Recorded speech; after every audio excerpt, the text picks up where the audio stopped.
आज दुनिया भर के वैज्ञानिक इसी प्रश्न का उत्तर ढूंढने में लगे हुए हैं।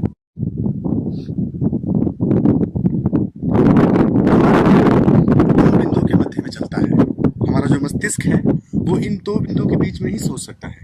पहला बिंदु है शुरुआत और दूसरा बिंदु है अंत। मतलब ये है, जीवन होता है उसके साथ मृत्यु भी जुड़ी है, यानी कि अगर कोई जन्म लेता है तो मरता भी है। कहानी अगर शुरू होती है तो उसका खत्म होना भी जरूरी है। ऐसी कोई कहानी नहीं जो शुरू हुई और कभी खत्म ना हुई। ऐसा हो सकता है कि आपको उसका अंत पता ना चला हो, लेकिन कभी ना कभी कहीं ना कहीं जाकर उसका अंत होना जरूरी है। तो हमारा जो ब्रेन सिस्टम है वो समय की इन दो सीमाओं के भीतर ही काम करता है और इन दो बिंदुओं के मध्य में ही होने वाली घटनाओं को समझता है।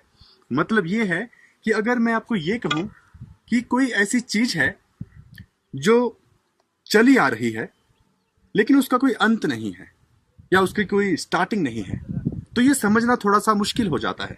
जैसे कि मैं कहता हूं कि एक कहानी है, उसकी कोई शुरुआत ही नहीं है और ना ही उसका कभी कोई अंत होगा, तो हम ये मान नहीं सकते। इसको थोड़ा और आसानी से मैं आपको समझाता हूं। जैसे कि मान लीजिए एक कंपनी है, एक ऑर्गेनाइजेशन है, वहां पर कोई अधिकारी है, उसके ऊपर एक अधिकारी है, उसके ऊपर एक अधिकारी है, और ऐसे करके कोई ना कोई व्यक्ति एक ऐसा होगा जो उस ऑर्गेनाइजेशन में सर्वोच्च स्थान पर होगा और उसके ऊपर कोई दूसरा नहीं होता है। मतलब ये है, जो मैं कहने की कोशिश कर रहा हूं कि कोई भी जीवन है, कुछ भी है, उसका निर्माता हमेशा होता है। हम सब यही जानते हैं। जैसे मैं आपके सामने खड़ा हूं तो मैं इसलिए खड़ा हूं क्योंकि मेरे माता पिता हैं, और वो भी इसलिए है क्योंकि उनके भी माता पिता थे। तो कोई भी वस्तु जिसका अस्तित्व है उसका फादर कोई ना कोई होगा, उसका जन्मदाता कोई ना कोई होगा। लेकिन क्या ऐसा हो सकता है कि कोई ऐसी चीज हो जिसका कोई जन्मदाता ही नहीं है? बिल्कुल हो सकता है, क्योंकि अगर हम इसको बड़े साधारण तरीके से समझने की कोशिश करें, अगर हर चीज का कोई निर्माता है, तो अगर हम इसी तरह से चलते जाएंगे तो ये एक इनफाइनाइट लूप बन जाएगी, यानी कि एक ऐसा चक्र जो अनंत होगा। क्योंकि सबसे बड़ा सवाल फिर सामने आ जाएगा कि जो सबसे पहले बना, फिर उसको किसने बनाया? अगर फिर उसको किसने बनाया है तो फिर उसको किसने बनाया? अगर आप थोड़ी देर ये सोचेंगे तो दिमाग घूमने लग जाएगा, कंफ्यूज होने लग जाएगा, क्योंकि हमें बस इतना पता है कि शुरुआत है और अंत भी है।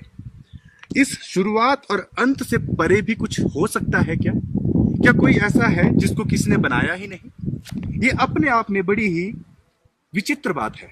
हम चाहकर भी समझ नहीं सकते इस बात को। हाँ, हम थ्योरी दे सकते हैं, जैसे कि हम ऊर्जा के संबंध में कहते हैं कि energy can neither be created nor be destroyed. कि ऊर्जा तो हमेशा से वैसी ही है, उसको ना बना सकते ना ही खत्म कर सकते, हम उसको बस बदल सकते हैं, उसके रूप को परिवर्तित कर सकते हैं, एक फॉर्म से दूसरी फॉर्म में उसको बदला जा सकता है, लेकिन उसका सोर्स कुछ नहीं है, बस वो वैसे ही थी। तो जब ये सवाल हमारे मन में आता है कि वो क्या है जिसको किसी ने नहीं बनाया, उसने सबको बनाया। अगर ये प्रकृति भी बनी, ये ब्रह्मांड भी है, तो इसको किसने बनाया? आज दुनिया भर के वैज्ञानिक इसी प्रश्न का उत्तर ढूंढने में लगे हुए हैं। सबकी अपनी अपनी थ्योरी है। ब्लैक होल था, कुछ धमाका हुआ, दुनिया आई, लेकिन फिर भी सवाल वहीं का वहीं है कि जो अगर कोई पहला बिंदु है, जो प्रथम बिंदु है जिसने इस ब्रह्मांड को बनाया, या जहां से सब हर चीज की उत्पत्ति हुई, फिर उसको किसने बनाया है? अब ये एक बड़ा सवाल हमारे सामने आ गया, और हमारे मस्तिष्क की क्षमता नहीं कि हम उस कंसेप्ट को समझ पाए। जब ये जिज्ञासा पैदा हो गई, ये सवाल पैदा हो गया, वहीं से शुरू होता है अध्यात्म। क्योंकि हम अध्यात्म को क्यों समझते हैं?